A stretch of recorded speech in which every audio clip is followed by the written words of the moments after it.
ಎರಡನೇ ಅಧ್ಯಾಯ. ಕೃತಿಯ ಧ್ಯೇಯ, ಕಾರ್ಯಕ್ಕೆ ತಕ್ಕ ಧೈರ್ಯ, ಹೇಮಾಂಡ ಪಂಥ ಎಂಬ ಬಿರುದು ಬಂದ ಬಗೆ, ಗುರುವಿನ ಅವಶ್ಯಕತೆ. ಮೂಲ ಮರಾಠಿ ಕೃತಿಯಲ್ಲಿ ಹಿಂದಿನ ಅಧ್ಯಾಯದಲ್ಲಿ ಲೇಖಕರು ಈ ಕಾರ್ಯವನ್ನು ಕೈಗೊಂಡ ಬಗೆ ಮತ್ತು ಯಾರು ಈ ಕೃತಿಯನ್ನು ಓದಲು ಅರ್ಹರು ಎಂಬುದನ್ನು ತಿಳಿಸುವುದಾಗಿ ಹೇಳಿ, ಈಗ ಈ ಅಧ್ಯಾಯದಲ್ಲಿ ಅದನ್ನು ನಿರೂಪಿಸಿರುತ್ತಾರೆ. ಈ ಕೃತಿಯ ಧ್ಯೇಯ. ಈ ಹಿಂದಿನ ಅಧ್ಯಾಯದಲ್ಲಿಯೇ ನಾನು ಶ್ರೀ ಸಾಯಿಬಾಬಾ ಕಾಲರಾ ಅಂಟು ಜಾಡ್ಯವು ಹರಡುವುದನ್ನು ತಡೆಗಟ್ಟಿದ ಅದ್ಭುತ ಪವಾಡವನ್ನು ವಿವರಿಸಿದ್ದೇನೆ. ಇದಾದ ನಂತರ ಅನೇಕ ಅದ್ಭುತ ಪವಾಡಗಳನ್ನು ಕೇಳಿದೆ. ಅದರಿಂದ ಉಂಟಾದ ಸಂತೋಷದಿಂದ ಈ ಕೃತಿ ಹೊರಹೊಮ್ಮಿದೆ. ಈ ಅದ್ಭುತ ಪವಾಡಗಳ ವಿವರಣೆಯು ಭಕ್ತ ಕೋಟಿಗೆ ಹಿಡಿಸುತ್ತದೆ ಮತ್ತು ಅವುಗಳ ಶ್ರವಣದಿಂದ ಭಕ್ತರ ಪಾಪಗಳು ನಾಶವಾಗುತ್ತವೆ ಎಂದು ತಿಳಿದು ಅವರ ಉದಾತ್ತವಾದ ಜೀವನ ಚರಿತ್ರೆ ಮತ್ತು ಉಪದೇಶಗಳನ್ನು ಬರೆಯಲು ತೊಡಗಿದೆ. ಈ ಯೋಗಿಯ ಜೀವನ ಚರಿತ್ರೆಯು ತರ್ಕವೂ ಅಲ್ಲ, ತರ್ಕಶಾಸ್ತ್ರವೂ ಅಲ್ಲ. ಇದು ನಮಗೆ ನೈಜವಾದ ಆಧ್ಯಾತ್ಮಿಕ ರಾಜಮಾರ್ಗ. ಅಸಮರ್ಥತೆ. ಹೇಮಾಂಡ ಪಂಥರು ಈ ಕಾರ್ಯವನ್ನು ಕೈಗೊಳ್ಳಲು ತಮಗೆ ಯೋಗ್ಯತೆ ಸಾಲದೆಂದು ಭಾವಿಸಿದ್ದರು. ನನಗೆ ಯಾವ ಆತ್ಮಸ್ನೇಹಿತನ ಜೀವನ ಚರಿತ್ರೆಯೂ ಗೊತ್ತಿರುವುದಿಲ್ಲ. ನನ್ನ ಜೀವನ ಚರಿತ್ರೆಯೇ ನನಗೆ ತಿಳಿಯದು. ಹೀಗಿರುವಾಗ ಓರ್ವ ಮಹಾಯೋಗಿಯ ಜೀವನ ಚರಿತ್ರೆ ಬರೆಯಲು ಸಾಧ್ಯವೇ? ಅವರ ಅವತಾರವನ್ನು ವಿವರಿಸಲು ಶಕ್ಯನೇ? ಮಹಾಯೋಗಿಗಳ ಜೀವನ ಚರಿತ್ರೆ ಬರೆಯಬೇಕಾದರೆ ಅವರು ಸಹ ಮಹಾಯೋಗಿಗಳ ಹಾಗೆಯೇ ಇರಬೇಕು. ಇಲ್ಲದಿದ್ದರೆ ಅವರ ಅನುಭವಗಳನ್ನು ಹೊರಗೆಳೆಯಲು ಹೇಗೆ ಸಾಧ್ಯವಾದೀತು? ಇದೊಂದು ಕ್ಲಿಷ್ಟ ಸಮಸ್ಯೆ. ಮಹಾಸಾಗರದ ಆಳವನ್ನು ಪತ್ತೆ ಹಚ್ಚಬಹುದು, ಗಗನಕ್ಕೆ ವಸ್ತ್ರವನ್ನು ಹೊದಿಸಬಹುದು. ಆದರೆ ಈ ಕೆಲಸ ಗುರುತವಾದದ್ದು. ನಂತರ ನಗೆಗೀಡಾದೆನು ಎಂದು ಹೇಳಿ ಸಾಯಿಬಾಬಾರವರ ಆಶೀರ್ವಾದವನ್ನು ಬೇಡಿದೆ ಎಂಬುದಾಗಿ ಕವಿ ಹೇಮಾಂಡ ಪಂಥ ಹೇಳಿರುತ್ತಾರೆ. ಅತ್ಯಂತ ಹೆಸರುವಾಸಿಯಾದ ಮಹಾರಾಷ್ಟ್ರದ ಕವಿಯೋಗಿಗಳಾದ ಶ್ರೀ ಜ್ಞಾನೇಶ್ವರ ಮಹಾರಾಜರು ಈ ರೀತಿ ಹೇಳಿದ್ದಾರೆ.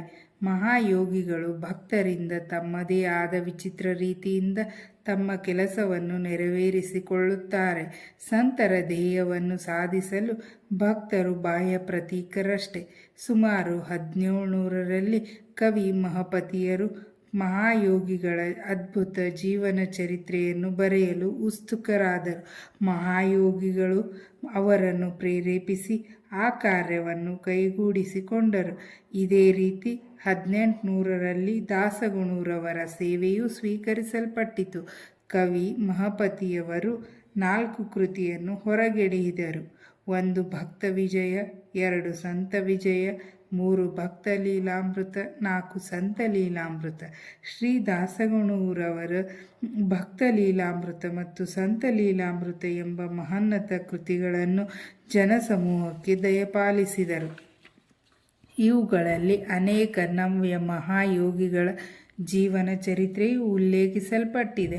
ಭಕ್ತ ಲೀಲಾಮೃತ 31, 32ನೇ ಮತ್ತು 33ನೇ ಅಧ್ಯಾಯದಲ್ಲಿಯೂ ಮತ್ತು ಸಂತ ಲೀಲಾಮೃತದ 57ನೇ ಅಧ್ಯಾಯದಲ್ಲಿಯೂ ಶ್ರೀ ಸಾಯಿಬಾಬಾರವರ ಜೀವನ ಚರಿತ್ರೆಯನ್ನು ಕಾಣಬಹುದು.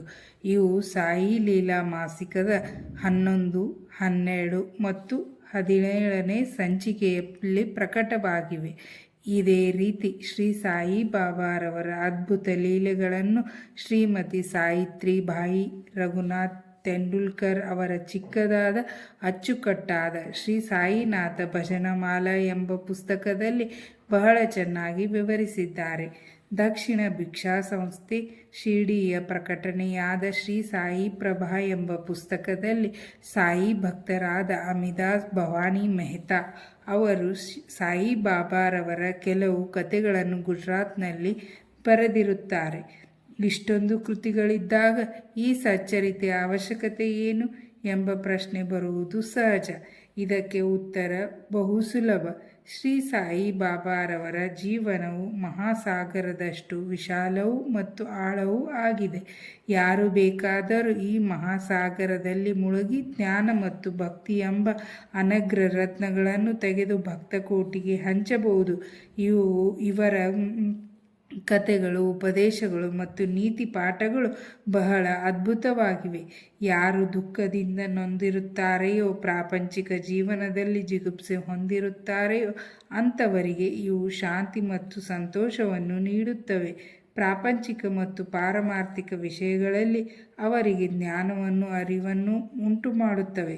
ವೇದಗಳಂತೆ ಅಭಿರುಚಿ ಹಾಗೂ ಬೋಧಪ್ರದವಾದ ಶ್ರೀ ಸಾಯಿಬಾಬಾರವರ ಉಪದೇಶಗಳನ್ನು ಯಾರು ಶ್ರದ್ಧೆಯಿಂದ ಕೇಳುತ್ತಾರೆಯೋ ಅವರ ಅಭಿಷ್ಟಗಳು ಸಿದ್ಧಿಸುವವು.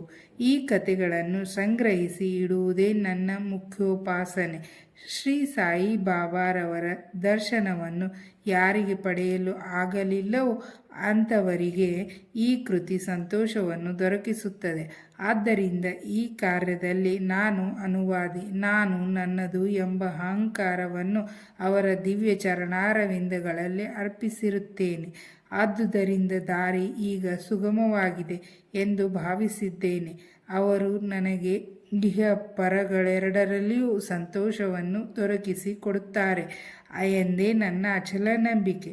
ನಾನು ಸ್ವತಃ ಬಾಬಾರವರ ಅಪ್ಪಣೆ ಪಡೆಯಲಿಲ್ಲ. ಆದುದರಿಂದ ಅವರ ಆತ್ಮೀಯ ಸಖರಾದ ಮಾಧವರಾವ್ ದೇಶಪಾಂಡೆ ಅವರನ್ನು ನನ್ನ ಪರವಾಗಿ ಮಾತನಾಡಲು ಬೇಡಿಕೊಂಡೆನು. ಅವರು ಈ ವಿಚಾರವನ್ನು ಬಾಬಾರವರಿಗೆ, ಈ ಅಣ್ಣಾ ಸಾಹೇಬರು ನಿಮ್ಮ ಜೀವನ ಚರಿತ್ರೆ ಬರೆಯಲು ಉತ್ಸುಕರಾಗಿದ್ದಾರೆ. ನಾನು ಬಡ ಫಕೀರ, ನನ್ನ ಜೀವನ ಚರಿತ್ರೆಯ ಅವಶ್ಯಕತೆ ಇಲ್ಲ ಎಂದು ದಯವಿಟ್ಟು ಹೇಳಬೇಡಿ. ನೀವು ಒಪ್ಪಿದರೆ ಅವರು ಬರೆಯಲು ಅನುವಾಗುತ್ತಾರೆ. ತಮ್ಮ ಚರಣ ಸೇವಾಬಲವೇ ಈ ಕೆಲಸವನ್ನು ಪೂರ್ತಿ ಮಾಡಿಸಿಕೊಳ್ಳುತ್ತದೆ. ನಿಮ್ಮ ಒಪ್ಪಿಗೆ ಮತ್ತು ಆಶೀರ್ವಾದವಿಲ್ಲದೆ ಯಾವ ಕಾರ್ಯವೂ ಯಶಸ್ವಿಯಾಗಿ ಮುಗಿಯಲಾರದು ಎಂದು ತಿಳಿಸಿದರು. ಆಗ ಬಾಬಾರವರ ಮನ ಕರಗಿ ನನ್ನ ಮಸ್ತಕದ ಮೇಲೆ ಅಭಯ ಹಸ್ತ ಇಟ್ಟು ಊದಿ ನೀಡಿ ಆಶೀರ್ವದಿಸಿ, ನನ್ನ ಕತೆಗಳನ್ನು ಮತ್ತು ಅನುಭವಗಳನ್ನು ಸಂಗ್ರಹ ಮಾಡು, ಟಿಪ್ಪಣಿಗಳನ್ನಿಡು, ನಾನು ಸಹಾಯ ಮಾಡುತ್ತೇನೆ. ನೀನು ಕೇವಲ ಬಾಹ್ಯ ಪ್ರತೀಕ. ನಾನೇ ನನ್ನ ಜೀವನ ಚರಿತ್ರೆಯನ್ನು ಬರೆಯಲು ಭಕ್ತರ ಅಭಿಲಾಷೆಗಳನ್ನು ಈಡೇರಿಸುತ್ತೇನೆ. ಅಹಂಕಾರವನ್ನು ತೊರೆದು ನನ್ನ ಪಾದಾರವಿಂದಗಳನ್ನು ಆಶ್ರಯಿಸು. ಯಾರು ತಮ್ಮ ಜೀವಿತದಲ್ಲಿ ಈ ರೀತಿ ವರ್ತಿಸುತ್ತಾರೆಯೋ ಅವರಿಗೆ ಸಹಾಯ ಮಾಡುತ್ತೇನೆ. ಯಾವಾಗ ನೀನು ಅಹಂಕಾರವನ್ನು ತ್ಯಜಿಸುವೆಯೋ ಆಗ ನಾನು ನಿನ್ನ ಒಳಹೊಕ್ಕು ನನ್ನ ಜೀವನ ಚರಿತ್ರೆಯನ್ನು ಸ್ವತಃ ಬರೆಯುತ್ತೇನೆ. ನನ್ನ ಕತೆ ಮತ್ತು ಉಪದೇಶಗಳನ್ನು ಕೇಳುವುದರಿಂದ ಭಕ್ತರ ಹೃದಯದಲ್ಲಿ ನಂಬಿಕೆ ಉಂಟಾಗುತ್ತದೆ. ಆಗ ಅವರು ಸ್ವಾನುಭಾವ ಮತ್ತು ಪರಮ ಸುಖವನ್ನು ಹೊಂದುತ್ತಾರೆ. ಆದರೆ ತಮ್ಮದೇ ಆದ ರೀತಿಯನ್ನು ಪ್ರತಿಪಾದಿಸಬಾರದು, ಬೇರೆಯವರ ಸಲಹೆ ತಿರಸ್ಕರಿಸಬಾರದು, ನ್ಯಾಯದ ತರ್ಕ ವಿಚಾರ ಮಾಡಕೂಡದು ಎಂದು ಹೇಳಿದರು. ಈಗ ನನಗೆ ಹೇಮಾಡ ಪಂಥ ಎಂಬ ಹೆಸರು ಹೇಗೆ ದೊರಕಿತು ಎಂಬುದನ್ನು ಹೇಳುತ್ತೇನೆ. ನಾನು ಕಾಕಾ ಸಾಹೇಬ್ ದೀಕ್ಷಿತ್ ಮತ್ತು ನಾನಾ ಸಾಹೇಬ್ ಚಾಂದೋಡ್ಕರ್ ಬಹಳ ಆತ್ಮೀಯ ಸ್ನೇಹಿತರು. ಇವರು ನನ್ನನ್ನು ಶಿರ್ಡಿಗೆ ಹೋಗಿ ಬಾಬಾರವರ ದರ್ಶನ ಪಡೆದು ಬರುವಂತೆ ಒತ್ತಾಯಪಡಿಸಿದರು. ನಾನು ಮಾತು ಕೊಟ್ಟೆನು, ಆದರೆ ಕಾರಣಾಂತರಗಳಿಂದ ಹೋಗಲಾಗಲಿಲ್ಲ. ಲೋನಾವಾಲಾದಲ್ಲಿ ನನ್ನ ಸ್ನೇಹಿತರೊಬ್ಬರ ಮಗನಿಗೆ ಬಹಳ ಕಾಯಿಲೆಯಾಗಿತ್ತು. ಯಾವ ಔಷಧಿಗಳಿಂದಲೂ ಪ್ರಯೋಜನ ಆಗಲಿಲ್ಲ. ಗುರುಗಳನ್ನು ಕರೆಯಿಸಿ ಅವರನ್ನು ಮಗನ ಹಾಸಿಗೆಯ ಬಳಿ ಕೂಡಿಸಿದರು. ಅದರಿಂದಲೂ ಪ್ರಯೋಜನವಾಗಲಿಲ್ಲ. ಇದನ್ನು ಕೇಳಿ ನನಗೆ ಗುರುವಿನ ಪ್ರಯೋಜನವಾದರೂ ಏನು? ಗುರುವಿನ ಸಹಾಯದಿಂದ ಏನೊಂದು ಸಾಧ್ಯವಾಗದೇ ಇದ್ದರೆ ನಾನು ಶಿರ್ಡಿಗೆ ಏಕೆ ಹೋಗಬೇಕು ಎಂದೆನಿಸಿತು. ಈ ರೀತಿ ಯೋಚಿಸುತ್ತಾ ನಾನು ಶಿರ್ಡಿ ಪ್ರಯಾಣವನ್ನು ಮುಂದೂಡಿದೆನು. ಆದರೆ ಬಾಬಾ ಅನಿವಾರ್ಯವಾದದ್ದು ಆಗಲೇಬೇಕು.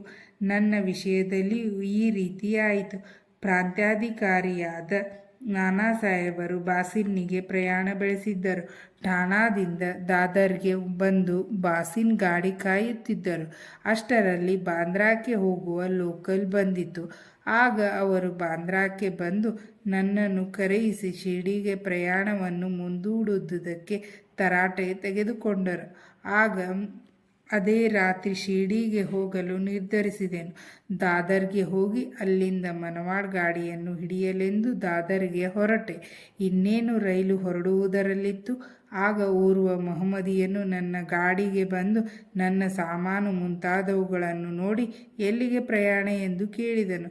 ಶಿರ್ಡಿಗೆ ಎಂದು ಉತ್ತರಿಸಲು ಅವನು, ನೀವು ಸೀದಾ ಬೋರಿ ಬಂದರ್ಗೆ ಹೋಗಿ ಅಲ್ಲಿಂದ ಮನವಾಡ್ ಮೇಲೆ ಹಿಡಿಯಿರಿ. ದಾದರ್ರಲ್ಲಿ ಇಳಿಯಬೇಡಿ, ಅಲ್ಲಿ ಮನವಾಡ್ ಮೇಲೆ ನಿಲ್ಲುವುದಿಲ್ಲ ಎಂದರು. ಈ ಘಟನೆ ನಡೆಯದಿದ್ದರೆ ನನ್ನ ಅಭಿಲಾಷೆಯ ಪ್ರಕಾರ ನಾನು ಮರುದಿನ ಶಿರ್ಡಿ ತಲುಪಲಾಗುತ್ತಿರಲಿಲ್ಲ. ಅದೃಷ್ಟ ಬಲದಿಂದ ಶಿರ್ಡಿಯನ್ನು ಮರುದಿನ ಮುಂಜಾನೆ 9-10 ಗಂಟೆಗೆ ಸೇರಿದೆ. ಶ್ರೀ ಕಾಕಾ ಸಾಹೇಬ್ ದೀಕ್ಷಿತ್ ನನಗಾಗಿ ಕಾದಿದ್ದರು. ಇದು ನಡೆದದ್ದು ಸುಮಾರು 1910ರಲ್ಲಿ. ಆಗ ಶಿರ್ಡಿಯಲ್ಲಿ ಯಾತ್ರಿಕರಿಗೆ ತಂಗಲು ಇದ್ದ ಧರ್ಮಶಾಲೆ ಎಂದರೆ ಸಾಟೇವಾಡ ಒಂದೇ. ಬಂದ ತಕ್ಷಣವೇ ಬಾಬಾರವರ ದರ್ಶನವನ್ನು ಪಡೆಯಲು ಮನಸ್ಸು ಹಾತೊರೆಯುತ್ತಿತ್ತು. ಆಗ ತಾನೇ ತಾತ್ಯಾ ಸಾಹೇಬ್ ನೂಲ್ಕರ್ರವರು ಮಸೀದಿಯಿಂದ ಹಿಂತಿರುಗಿ ಬಂದು, ಬಾಬಾ ಈಗ ವಾಡಾದ ಮೂಲೆಯ ಹತ್ತಿರ ಇದ್ದಾರೆ, ಮೊದಲು ಹೋಗಿ ಅಲ್ಲಿ ದರ್ಶನ ಪಡೆಯಿರಿ. ಸ್ನಾನವಾದ ನಂತರ ವಿರಾಮವಾಗಿ ಮಸೀದಿಯಲ್ಲಿ ದರ್ಶನ ಪಡೆಯಿರಿ ಎಂದು ಹೇಳಿದರು. ಇದನ್ನು ಕೇಳಿ ಬಾಬಾರವರ ಕಡೆಗೆ ಕೂಡಲೇ ಬಂದೆ. ನನ್ನ ಸಂತೋಷಕ್ಕೆ ಪಾರವಿಲ್ಲದಾಯಿತು. ಅವರು ಹೇಳಿದುದಕ್ಕಿಂತ ಮಿಗಿಲಾದದ್ದನ್ನು ಕಂಡೆನು. ನನ್ನ ಇಂದ್ರಿಯಗಳೆಲ್ಲವೂ ತೃಪ್ತಿಗೊಂಡವು. ಹಸಿವು ನೀರಡಿಕೆ ದೂರವಾದವು. ಶ್ರೀ ಬಾಬಾರವರ ಚರಣಾರವಿಂದಗಳ ಸ್ಪರ್ಶವಾದ ಕೂಡಲೇ ನಾನು ಪುನರ್ಜನ್ಮ ಹೊಂದಿದಂತಾಯಿತು. ಶ್ರೀಯವರ ದರ್ಶನ ಪಡೆಯಲು ಪ್ರೇರೇಪಿಸಿದವರನ್ನು ಸ್ಮರಿಸಿಕೊಂಡೆನು. ನಾನು ಅವರನ್ನು ನನ್ನ ನಿಜವಾದ ಬಂಧುಗಳೆಂದೇ ಭಾವಿಸಿದ್ದೇನೆ. ಅವರನ್ನು ನೆನೆದು ಮನದಲ್ಲಿ ಪ್ರಾರ್ಥಿಸುತ್ತೇನೆ. ಶ್ರೀ ಬಾಬಾರವರ ದರ್ಶನದಲ್ಲಿ ಒಂದು ವಿಚಿತ್ರ ಶಕ್ತಿ ಅಡಗಿದೆ. ನನ್ನ ಅಭಿಪ್ರಾಯದಲ್ಲಿ ಅವರ ದರ್ಶನದಿಂದ ನಮ್ಮ ಭಾವನೆಗಳೆಲ್ಲವೂ ಬದಲಾಗುತ್ತದೆ. ನಮ್ಮ ಪೂರ್ವ ಕರ್ಮಗಳೆಲ್ಲ ಸವೆದು ಕ್ರಮೇಣ ಪ್ರಾಪಂಚಿಕ ವಸ್ತುಗಳ ಕಡೆಗೆ ವಿತರಾಗ ಉಂಟಾಗುತ್ತದೆ. ಮೋಹ ಕಡಿಮೆಯಾಗುತ್ತದೆ. ನಮ್ಮ ಪೂರ್ವಜನ್ಮದ ಪುಣ್ಯಗಳ ಫಲದಿಂದ ಮಾತ್ರವೇ ನಮಗೆ ಅವರ ದರ್ಶನ ಸಾಧ್ಯ. ನೀವು ಶ್ರೀ ಸಾಯಿಬಾಬಾರವರನ್ನು ನೋಡಿದರೆ ನಿಜವಾಗಿಯೂ ಪ್ರಪಂಚವೇ ಸಾಯಿಬಾಬಾರವರಂತೆ ಕಾಣುವುದು. ಬಿಸಿ ತರ್ಕ. ನಾವು ಶಿರ್ಡಿಗೆ ಬಂದ ದಿನವೇ ಗುರುವಿನ ಅಗತ್ಯದ ಬಗ್ಗೆ ನನಗೂ ಬಾಳಾಸಾಹೇಬ್ ಬಾಟೇರವರಿಗೂ ದೊಡ್ಡ ಚರ್ಚೆ ನಡೆಯಿತು. ನಮ್ಮ ಸ್ವಂತತ್ರವನ್ನೇಕೆ ಬಿಡಬೇಕು? ಪರರಿಗೇಕೆ ದಾಸರಾಗಬೇಕು? ಗುರುವಿನ ಅಗತ್ಯವೇನು? ನಮ್ಮ ಕರ್ತವ್ಯವನ್ನು ನಾವು ಮಾಡಬೇಕು. ನಮ್ಮನ್ನು ನಾವು ಕಾಪಾಡಿಕೊಳ್ಳಲು ಶ್ರಮಿಸಬೇಕು. ಸುಮ್ಮನೆ ಜಾಡ್ಯತನದಿಂದ ಕುಳಿತು ನಿದ್ರೆ ಮಾಡುವುದರಿಂದೇನು ಪ್ರಯೋಜನ ಎಂದು ನನ್ನ ವಾದ. ವಿಧಿ ಏನು ಸಂಭವಿಸಬೇಕೋ ಅದು ಸಂಭವಿಸಿಯೇ ತೀರುತ್ತದೆ. ಅನೇಕ ಮಹಾತ್ಮರು ಸಹ ಅನುಭವಿಸಿದ್ದಾರೆ. ನಾವೊಂದು ಬಗೆದರೆ ದೈವ ಒಂದು ಬಗೆಯುತ್ತದೆ. ನಿನ್ನ ಬುದ್ಧಿವಂತಿಕೆಯನ್ನು ಬದಿಗೆ ತಳ್ಳು. ನಿನ್ನ ಅಹಂಕಾರ ನಿನಗೆ ಸಹಾಯಕವಾಗಲಾರದು ಎಂದು ಬಾಟೆಯವರ ವಾದ. ಈ ರೀತಿ ಚರ್ಚೆ 1 ಗಂಟೆಗಳ ಕಾಲ ನಡೆಯಿತು. ಆದರೂ ಯಾವುದೊಂದು ನಿಲುವಿಗೂ ಬರಲಾಗಲಿಲ್ಲ. ಇದರಿಂದ ನನ್ನ ಮನಸ್ಸಿಗೆ ನೆಮ್ಮದಿ ಇರಲಿಲ್ಲ. ಅನಂತರ ನಾವು ಇತರರೊಡನೆ ಮಸೀದಿಗೆ ಹೊರಟೆವು. ಆಗ ಬಾಬಾರವರು ಕಾಕಾ ಸಾಹೇಬರನ್ನು ಕುರಿತು ಸಾಟೇವಾಡದಲ್ಲಿ ಏನು ನಡೆಯಿತು? ಚರ್ಚೆಯ ವಿಷಯವೇನು? ಈ ಹೇಮಾಂಡ ಪಂಥ ಏನು ಹೇಳುತ್ತಾನೆ ಎಂದು ಕೇಳಿದರು. ಈ ಮಾತುಗಳನ್ನು ಕೇಳಿ ನನಗೆ ವಿಸ್ಮಯವಾಯಿತು. ನಾವು ವಾದ ಮಾಡುತ್ತಿದ್ದ ಸಾಟೇವಾಡ ಮಸೀದಿಯಿಂದ ದೂರದಲ್ಲಿತ್ತು. ಅವರು ಸರ್ವಜ್ಞರಲ್ಲದಿದ್ದ ಪಕ್ಷದಲ್ಲಿ ಈ ವಿಚಾರವನ್ನು ಹೇಗೆ ತಿಳಿಯಲು ಸಾಧ್ಯ? ಭವಿಷ್ಯವಾದಿ ಬಿರುದು.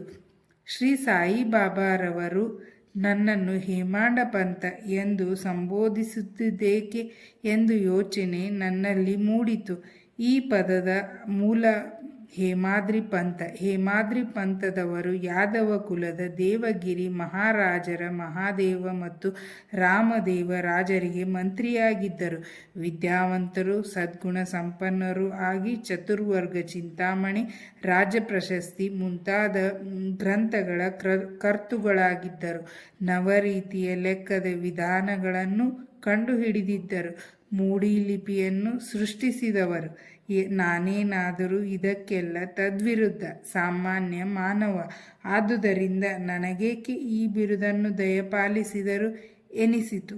ಅರ್ಥವಾಗಲಿಲ್ಲ. ಕೂಲಂಕುಷವಾಗಿ ವಿಚಾರ ಮಾಡತೊಡಗಿದೆ. ಆಗ ಈ ಬಿರುದು ಕೊಟ್ಟಿದ್ದುದು ನನ್ನ ಅಹಂಕಾರ ನಿರ್ಮೂಲನಕ್ಕಾಗಿ ಎಂದು ಮನಗಂಡೆನು ಮತ್ತು ಚರ್ಚೆಯಲ್ಲಿದ್ದುದು ನನ್ನ ಬುದ್ಧಿವಂತಿಕೆಗೆ ಕೊಟ್ಟ ಸನ್ಮಾನ ಎಂದು ತಿಳಿದುಕೊಂಡೆನು. ಮುಂದಿನ ಕಥೆಯನ್ನು ಪರೀಕ್ಷಿಸಿದರೆ ಬಾಬಾರವರು ಹೇಮಾಂಡ ಪಂಥ ಎಂದು ಕರೆದದ್ದು ನಿಜವಾಗಿಯೂ ಮಹತ್ವವಾದದ್ದು ಮತ್ತು ಭವಿಷ್ಯವಾದಿಯಾದದ್ದು ಎಂದು ಕಂಡುಬರುತ್ತದೆ. ಏಕೆಂದರೆ ಅವರು ತಮ್ಮ ಮುಪ್ಪಿನಲ್ಲಿ ಶ್ರೀ ಸಾಯಿ ಸಂಸ್ಥಾನದಲ್ಲಿ ಮೇಲ್ವಿಚಾರಣೆಯನ್ನು ನೋಡಿಕೊಳ್ಳುತ್ತಿದ್ದರು. ಲೆಕ್ಕಪತ್ರಗಳನ್ನು ಸಹ ಅವರೇ ನೋಡಿಕೊಳ್ಳುತ್ತಿದ್ದರು. ಆಧ್ಯಾತ್ಮಿಕ ವಿಷಯಗಳಾದ ಜ್ಞಾನ, ಭಕ್ತಿ, ವಿತರಾಗ, ಸ್ವಸಮರ್ಪಣೆ, ಆತ್ಮಜ್ಞಾನ ಮುಂತಾದವುಗಳನ್ನು ನಿರೂಪಿಸಿರುವ ಶ್ರೀ ಸಾಯಿ ಸಚ್ಚರಿತೆ ಲೇಖಕರೆಂದು ಪ್ರಸಿದ್ಧಿ ಪಡೆದರು. ಗುರುವಿನ ಅವಶ್ಯಕತೆ. ಹೇಮಾಂಡ ಪಂಥರು ಈ ವಿಚಾರವಾಗಿ ಯಾವುದೊಂದು ಟಿಪ್ಪಣಿಯನ್ನು ಸಹ ಇಟ್ಟಿರುವುದಿಲ್ಲ. ಆದರೆ ಕಾಕಾ ಸಾಹೇಬರು ಈ ವಿಷಯದ ಬಗ್ಗೆ ಈ ರೀತಿ ಹೇಳಿರುತ್ತಾರೆ. ಹೇಮಾಂಡ ಪಂಥರನ್ನು ಸಂಧಿಸಿದ ಮಾರನೆಯ ದಿನವೇ ಶ್ರೀ ಕಾಕಾ ಸಾಹೇಬ್ ದೀಕ್ಷಿತರವರು ಶ್ರೀ ಬಾಬಾರವರಿಗೆ ಹೋಗಿ, ನಾನು ಈಗ ಶಿರ್ಡಿ ಬಿಡಬಹುದಲ್ಲವೇ ಎಂದು ಕೇಳಿದರು. ಆಗ ಅಲ್ಲಿಯೇ ಇದ್ದ ಕೆಲವರು ಎಲ್ಲಿಗೆ ಎಂದು ಕೇಳಲು ಬಾಬಾರವರು ಮೇಲಕ್ಕೆ ಎಂದರು. ಆಗ ಅಲ್ಲಿಯೇ ಇದ್ದ ಓರ್ವನು ದಾರಿ ಹೇಗಿದೆ ಎಂದು ಪ್ರಶ್ನಿಸಿದನು. ಬಾಬಾರವರು, ಅಲ್ಲಿಗೆ ಹೋಗಲು ಅನೇಕ ದಾರಿಗಳಿವೆ. ಇಲ್ಲಿಂದ ದಾರಿ ಇದೆ. ಆ ದಾರಿ ಬಹಳ ಕಠಿಣವಾದುದು. ದಾರಿಯಲ್ಲಿ ಹುಲಿ ಮತ್ತು ತೋಳುಗಳಿವೆ ಎಂದರು. ಅದಕ್ಕೆ ನಾನು, ಬಾಬಾ ನನ್ನೊಂದಿಗೆ ಮಾರ್ಗದರ್ಶಕನನ್ನು ಕರೆದುಕೊಂಡು ಹೋದರೊಳಿತಲ್ಲವೇ ಎಂದು ಕೇಳಲು ಬಾಬಾರವರು, ಆಗ ಕಷ್ಟವಿಲ್ಲ. ಮಾರ್ಗದರ್ಶಕನು ಸುರಕ್ಷಿತವಾಗಿ ಉದ್ದೇಶಿತ ಸ್ಥಳಕ್ಕೆ ಕೊಂಡೊಯ್ಯುವನು. ಮಾರ್ಗದರ್ಶಕನಿಲ್ಲದಿದ್ದ ಪಕ್ಷದಲ್ಲಿ ದಾರಿಯಲ್ಲಿ ತೊಂದರೆಗೀಡಾಗುವ ಸಂಭವವಿದೆ ಎಂದುತ್ತರಿಸಿದರು. ಈ ಉತ್ತರ ಅಲ್ಲಿಯೇ ಇದ್ದ ದಾಬೋಲ್ಕರ್ರವರ ಗುರುವಿನ ಅಗತ್ಯವಿದೆಯೇ ಎಂಬ ಪ್ರಶ್ನೆಗೆ ಉತ್ತರವಾಗಿದ್ದು ಎಂದು ಯೋಚಿಸತೊಡಗಿದರು.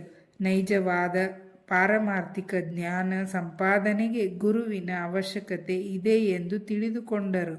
ಉದಾಹರಣೆ: ಅವತಾರ ರೂಪಿಗಳಾದ ಶ್ರೀಕೃಷ್ಣ, ಶ್ರೀರಾಮ ಇವರು ತಮ್ಮ ಸ್ವಾನುಭವಕ್ಕೋಸ್ಕರ ತಮ್ಮ ಗುರುಗಳಾದ ಸಾಂದೀಪನಿ ಮತ್ತು ವಸಿಷ್ಠರಿಗೆ ಶರಣಾಗತರಾಗಲಿಲ್ಲವೇ? ಶ್ರೀ ಸಾಯಿ ಪ್ರಣಾಮ. ಇಲ್ಲಿಗೆ 2ನೇ ಅಧ್ಯಾಯ ಮುಕ್ತಾಯವಾಯಿತು.